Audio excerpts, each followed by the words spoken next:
Good morning student.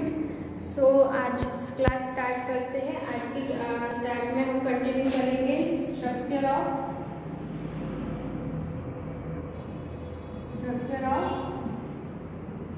Protein. ठीक है, protein मैंने बताया था प्रोटीन किससे मिलकर बनता है, अल्फा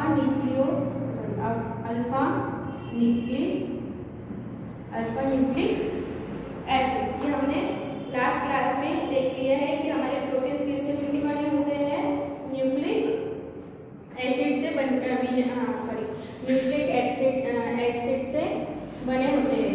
सो आज हम लोग देखेंगे स्ट्रक्चर ऑफ प्रोटीन। ये 4 टाइप्स के रहेंगे। ठीक है, पहला आपका आएगा प्राइमरी, सेकेंड आपका आएगा सेकेंडरी, थर्ड आपका आएगा टर्शरी, फोर्थ आएगा आपका टर्शरी हो गया,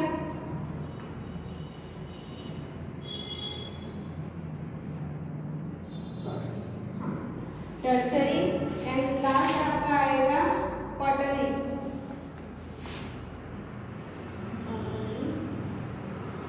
प्रोटीन। ठीक है, तो इसमें हम कंटिन्यू करेंगे primary protein, secondary, tertiary and quaternary proteins आपके सिलेबस में से रिड्यूस किया है। So let's start for primary protein.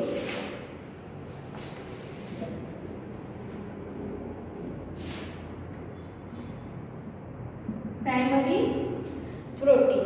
So you will not observe any type of other bonding on only peptide bond available in structure of protein. यानी आप इसमें क्या करोगे, only you will see peptide bond. आप कौन सा bond देखोगे primary में, सिर्फ पेप्टाइड बॉन्ड देखोगे। उसके सिवा जैसे hydrogen bond, ionic bond, covalent bond, ये क्या है आपके बॉन्ड के टाइप है। तो आप आपके प्राइमरी प्रोटीन में आप लोग क्या देखोगे, सिर्फ पेप्टाइड बॉन्ड ही देखोगे। ठीक है, देखोगे और ऑब्जर्व करोगे। सेकेंडरी में आपका आता है उसमें आ जाएगा आपका peptide bond plus hydrogen bond आ जाएगा। टर्शरी में आप करोगे तो और एक बॉन्ड इंक्लूड हो जाएगा। क्वार्टरी में करोगे तो और एक बॉन्ड इंक्लूड हो जाएगा। सो हमको क्या पढ़ना है, प्राइमरी पेप्टाइड। सो इसमें हम लोग कौन सा बॉन्ड देखेंगे, only peptide bond we can observe in primary protein. ठीक, चलो देखते हैं। when there is only peptide linkage, when there is only peptide linkage between amino acid, between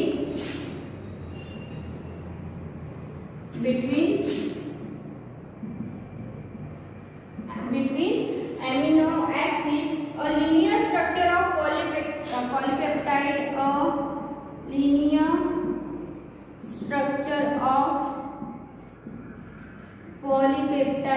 a linear structure of polypeptide is observed. ठीक है, यानी हम इसमें कौन सा लिंकेज देखेंगे, सिर्फ पेप्टाइड बॉन्ड या पेप्टाइड लिंकेज जैसे hydrogen bond, covalent bond, ionic bond हम लोग नहीं देखेंगे। सिर्फ कौन सा लिंकेज होगा, पेप्टाइड लिंकेज होगा, वो भी किसके बीच में होगा, एमिनो एसिड के बीच में होगा। और वो हमको कैसा स्ट्रक्चर देंगे, लीनियर स्ट्रक्चर देंगे। क्लियर, चलो देखते हैं एग्जाम्पल का।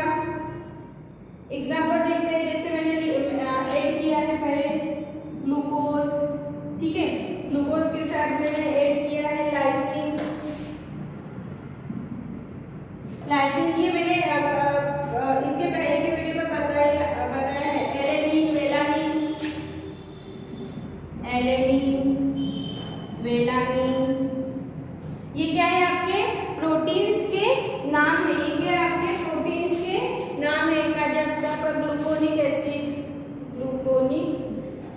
तो क्या होगा, ये कैसा स्ट्रक्चर बना रहे हैं, लीनियर स्ट्रक्चर बना रहे हैं। कैसा स्ट्रक्चर बना रहे हैं, लीनियर स्ट्रक्चर बना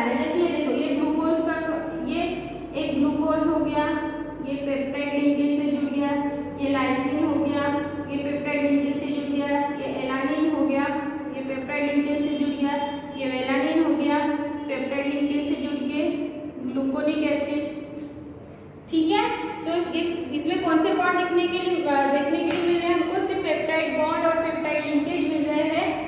कौन जुड़ रहे हैं हमको पता है, प्रोटीन किससे मिलकर बना होता है, अमीनो एसिड से मिलकर बना होता है। और कैसा स्ट्रक्चर बना रहे हैं ये लोग, लीनियर स्ट्रक्चर बना रहे हैं। क्लियर हो रहा है? यस। चलो दो अमीनो एसिड को, 2 अमीनो एसिड को ऐड करके बताते हैं, ठीक है। चलो देखते हैं।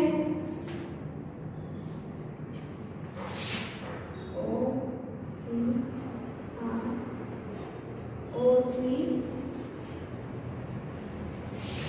यहाँ पर कार्बन आएगा, ऊपर आपका R, यहाँ पर हाइड्रोजन और यहाँ पर NH। यहाँ पर NH2 था, ठीक है ना, मैंने आपको बताया था COOH हमारे एमिनो एसिड में कैसा होता है, एमिनो एसिड में COOH CH या ऊपर आ दीजिए, ऊपर H के नीचे आ दीजिए, ऊपर H नीचे R, ठीक है। तो इधर आ जाएगा आपका NH2, ऐसा था, ठीक है। तो यहाँ से एक एमिनो एसिड आएगा, यहाँ से एक एमिनो एसिड आएगा, तो वो क्या यहाँ से OH लेके बाहर जाएगा और यहाँ से क्या हो जाएगा, ऐसे लिख देते हैं NH को H, ठीक है। तो यहाँ से एक H आपका बाहर जाएगा, इधर से एक एमिनो एसिड आएगा, यहाँ से एक एमिनो एसिड आएगा, -H2 लेके जाएगा, यहाँ से एक एमिनो एसिड आएगा, -H2 करके जाएगा, तो हमारे पास क्या बच जाता है, OC CHR NH। क्लियर हुआ ये कैसे आया, ठीक है। फिर और एक ऐड करेंगे CO CH R NH, इधर एक एमिनो एसिड से जुड़ा है और इधर एक एमिनो एसिड से जुड़ा है, ठीक है। क्लियर हुआ। इन protein amino acid will be more than 100, एक आपके प्रोटीन में 100 से भी ज्यादा एमिनो एसिड्स हो सकते हैं। समझ में आया प्राइमरी पेप्टाइड। सेकेंडरी में आपका आ जाएगा, सेकेंडरी में आपका आता है हाइड्रोजन प्लस पेप्टाइड बॉन्ड, ठीक है, hydrogen plus peptide bond. Tertiary में आपका आ जाएगा और टर्शरी में आपका आ जाता है पॉलीपेप्टाइड बॉन्ड्स। टर्शरी में आपके आ जाते हैं पॉलीपेप्टाइड बॉन्ड्स, उसमें फर्स्ट आपका आता है पेप्टाइड लिंकेज, फर्स्ट आपका आ जाता है peptide linkage, hydrogen bonding and disulphide bonding, hydrogen bonding and disulphide bonding, ठीक है। सेकेंडरी, टर्शरी और क्वार्टरली। क्वार्टरली में आपके आ जाते हैं बॉन्ड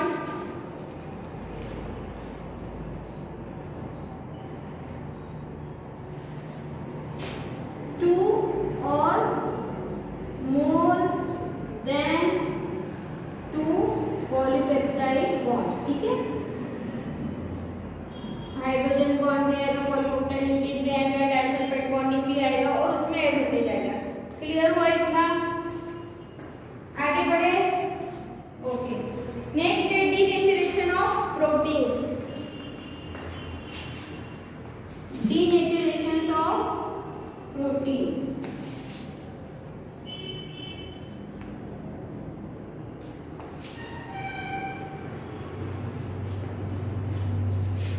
नेक्स्ट है आपका denaturation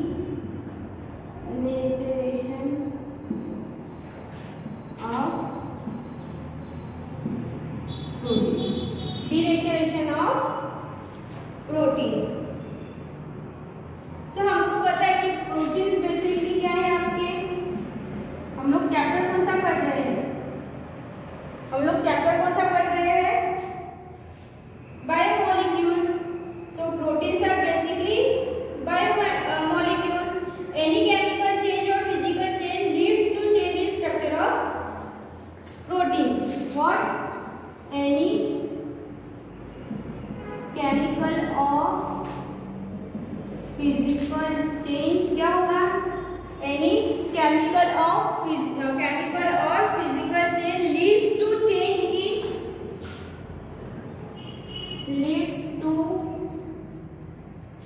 change in structure of protein.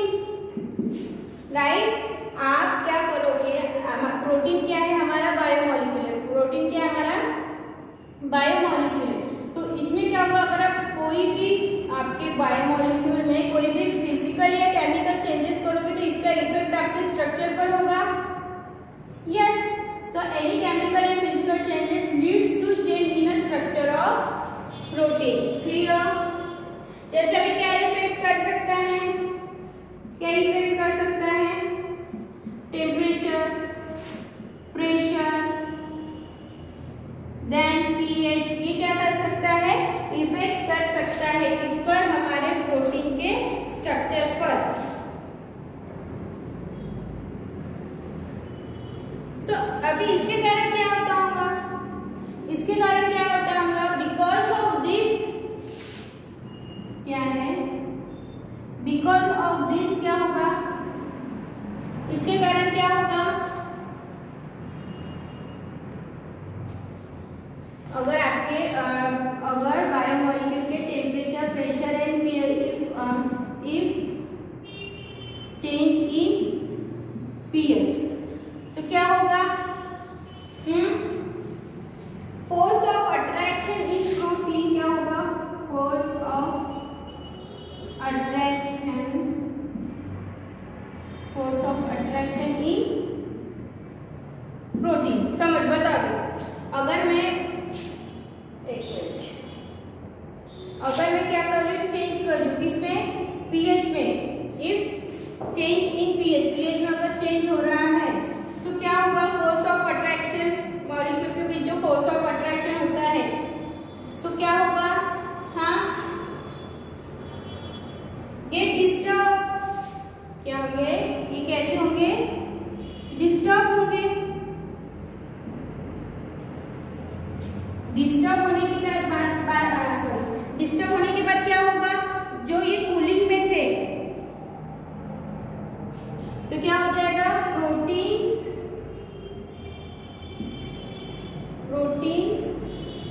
Start what, पहले ये कूलिंग थे तो अभी क्या होंगे, कूलिंग में ही रहेंगे क्या, इनका स्ट्रक्चर कूलिंग या लिनियर में ही रहेगा क्या, अगर आप पीएच में चेंज करते हो तो, मैंने पीएच में चेंज किया, फोर्स ऑफ अट्रैक्शन क्या हुआ, डिस्टर्ब हुआ, so protein start what, protein start uncoiling, protein start uncoiling, यानी अनकूलिंग यानी कैसा होगा, प्राइमरी आपका टर्शरी जो क्वार्टरली किसमें चेंज हो जाएगा, टर्शरी में, सेकेंडरी किसमें चेंज हो जाएगा, प्राइमरी,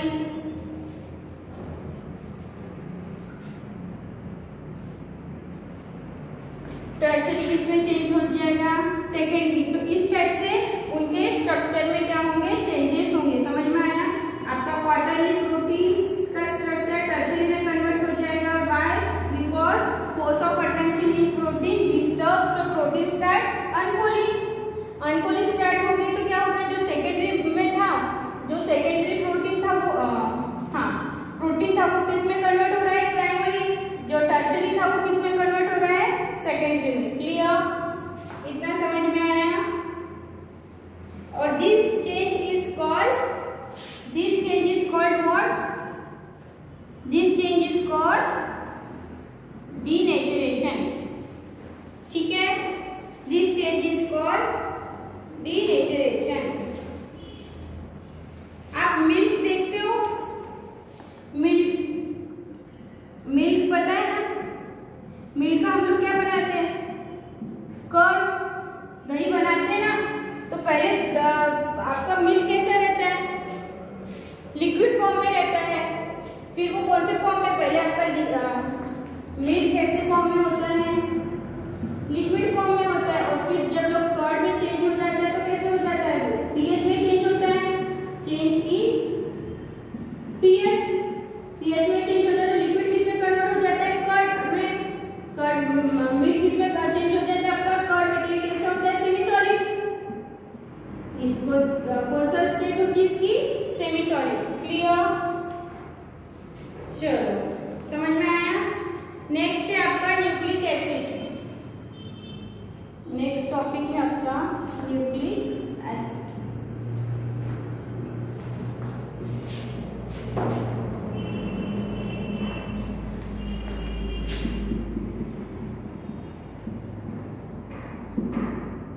न्यूक्लिक एसिड,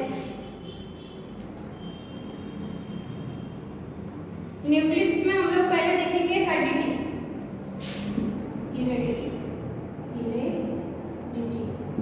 क्या हम लोग देखेंगे सबसे पहले?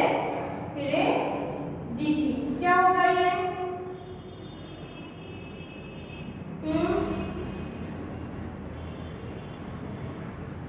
So heredity are the traits, are the characters they are transferred from parents to their offsprings। यानी हम लोग आपकी हेरिडिटी क्या होंगे? ऐसे कैरेक्टर्स होंगे जो पेरेंट्स से कहाँ जाते हैं, उसके उनके ऑफस्प्रिंग्स में, यानी उनके kids को। What is the heredity? Heredity are the character that are transferred from the parents. Character transfer from parents, यहाँ पे ट्रांसफर है। Heredity are the character, heredity are the character that are transferred parents to their offsprings, they are called heredity। ठीक है, देखें। सो आपके जो ये character जो है वो किसमें प्रेजेंट रहेंगे? न्यूक्लिक एसिड में। ठीक है, the character present in the nucleus of reproductive cell. नहीं समझा? ठीक है, जो हेरिडिटी यानी क्या कहलाता है? दीज आर द कैरेक्टर, और we can say heredity are the character that are transferred from the parents to their kids. What? from to parents, what we say that they are transferred from the parents to the kids। तो हम उसको क्या बोल रहे हैं? Heredity. तो हमारे जो कैरेक्टर है, एक जैसा दिखना, एक जैसे हाइट होना, ये किसमें रहता है? ये रहता है न्यूक्लियस की रिप्रोडक्टिव सेल में। न्यूक्लियस की रिप्रोडक्टिव सेल कहाँ रहता है? रिप्रोडक्टिव स्पेल में। अभी रिप्रोडक्टिव स्पेल में आपके दो आ जाएगा, एक रहेंगे मेल और एक रहेंगे फीमेल। यस, हाँ,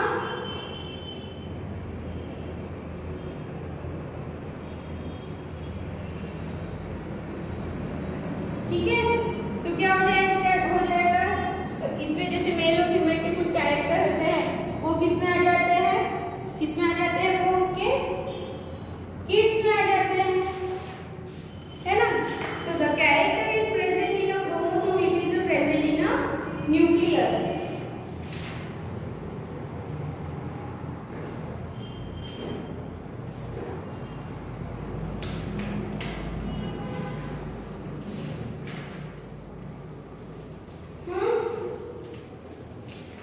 चलो आगे बढ़ते हैं। So what I said, one of the most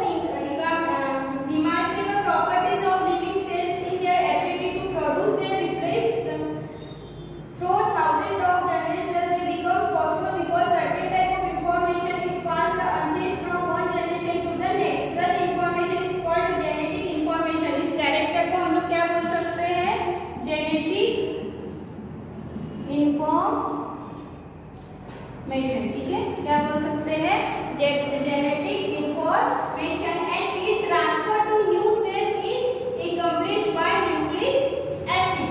There are two types of nucleic acid, ribonucleic acid and deoxyribonucleic acid. ठीक है,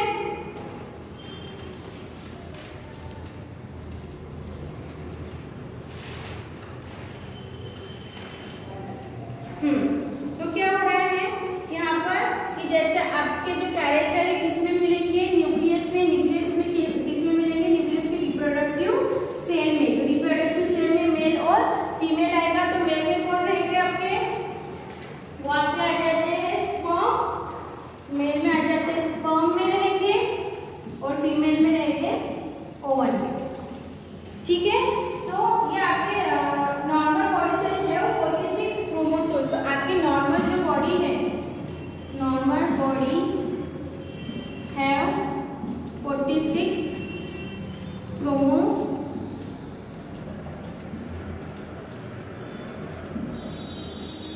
क्रोमोसोम्स। तो ठीक, अभी 46 है, तो 46 से कैसा हो जाएगा 23 ये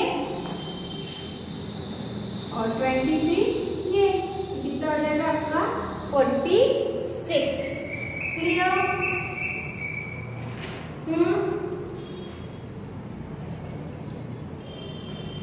सो अभी ये जो ये कैरेक्टर अभी बोले कि जो कैरेक्टर किसमें प्रेजेंट रहते हैं आपके क्रोमोसोम्स में, और क्रोमोसोम्स किसमें रहता है, न्यूक्लियस में। Yes, the character is present in chromosome, it is present in nucleus. Chromosome यानी आपका कहलाता है कलरफुल, कलरफुल। ठीक है, कितना समझ में आ रहा है? तो क्रोमोसोम्स आपके दो टाइप, क्रोमोसोम आपके मिलके बने होते हैं proteins, sorry proteins, nucleic acid. Proteins आपके क्रोमोसोम्स आपके मिलके बने होते हैं न्यूक्लिक एसिड। न्यूक्लिक एसिड में आपका आ जाता है डीएनए और सेकेंड आ जाता है आपका आरएनए। ठीक है,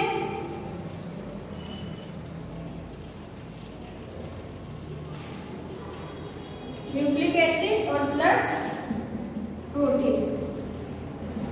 फिर से समझते हैं, हेरिडिटी क्या कहते हैं, ऐसे कैरेक्टर जो पेरेंट्स से किसके कहाँ पे जाते हैं,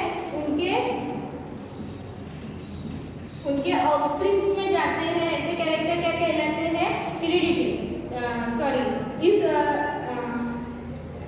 इस प्रोसेस को बोलते हैं हेरिडिटी। सो हमारे जो इसको कैरेक्टर भी बोल सकते हैं, जेनेटिक इंफॉर्मेशन भी हम लोग बोल सकते हैं। तो ये जेनेटिक इंफॉर्मेशन एक तो आपके न्यूक्लियस में रहेगी, न्यूक्लियस में क्रोमोसोम में रहेगी या फिर रिप्रोडक्टिव सेल में। अगर क्रोमोसोम में रहती है तो क्रोमोसोम यानी what is chromosome, it is a colourful body. तो क्रोमोसोम किससे मिलकर बना होता है, nucleic acid plus protein. Nucleic acid में आता है आपका डीएनए एंड आरएनए, और इधर न्यूक्लियस में रिप्रोडक्टिव सेल। रिप्रोडक्टिव सेल में क्या होता है, male and female, male and female में मेल में स्पर्म, फीमेल में ओवम। और इसमें कितने आपके ओवरऑल बॉडी में 46 क्रोमोसोम्स होते हैं। तो 23 मेल के एंड 23 फीमेल के। ठीक है, आगे बढ़े।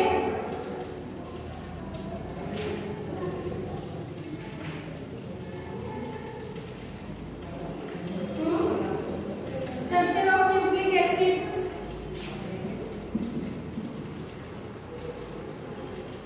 Structure of nucleic acid, structure of nucleic acid. On hydrolysis of long chain of nucleic acid we obtain either DNA or RNA. When DNA और hydrolysis we get, अगर आप hydrolysis करते हो न्यूक्लिक एसिड का, न्यूक्लिक एसिड का क्या करते हो, हाइड्रोलाइसिस करते हो, तो आपको एक तो क्या मिलेगा, डीएनए मिलेगा और फिर आरएनए। डीएनए का फुल फॉर्म लिख के दो क्या, deoxyribonucleic acid, deoxyribonucleic nucleic acid आपका कहलाता है डीएनए। आरएनए है ribo nucleic acid, ribo nucleic acid. ठीक है, सो जब हम न्यूक्लिक एसिड का क्या करते हैं, हाइड्रोलाइसिस करते हैं, तो क्या मिलता है हमको डीएनए और आरएनए। और फिर हम लोग डीएनए को अगर हाइड्रोलाइसिस करते हैं, अगर हम डीएनए का हाइड्रोलाइसिस करते हैं तो हमको क्या मिलेगा, चलो देखते हैं। Pentose sugar phosphoric acid, first pentose sugar, second phosphoric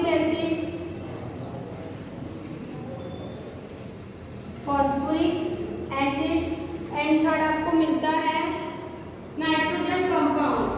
what? Nitrogen compound.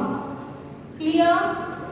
पहले आप किसका करते हो हाइड्रोलाइसिस, न्यूक्लिक एसिड का हाइड्रोलाइसिस करते हो तो आपको मिलता है डीएनए और आरएनए। अगर आपको डीएनए मिलता है उसका हाइड्रोलाइसिस करते हैं तो आपको क्या मिलता है, pentose sugar, phosphoric acid and then nitrogen compound. ठीक है, क्लियर?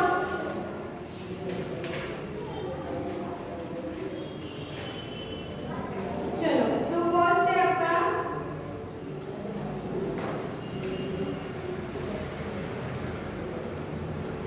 ओके। नेक्स्ट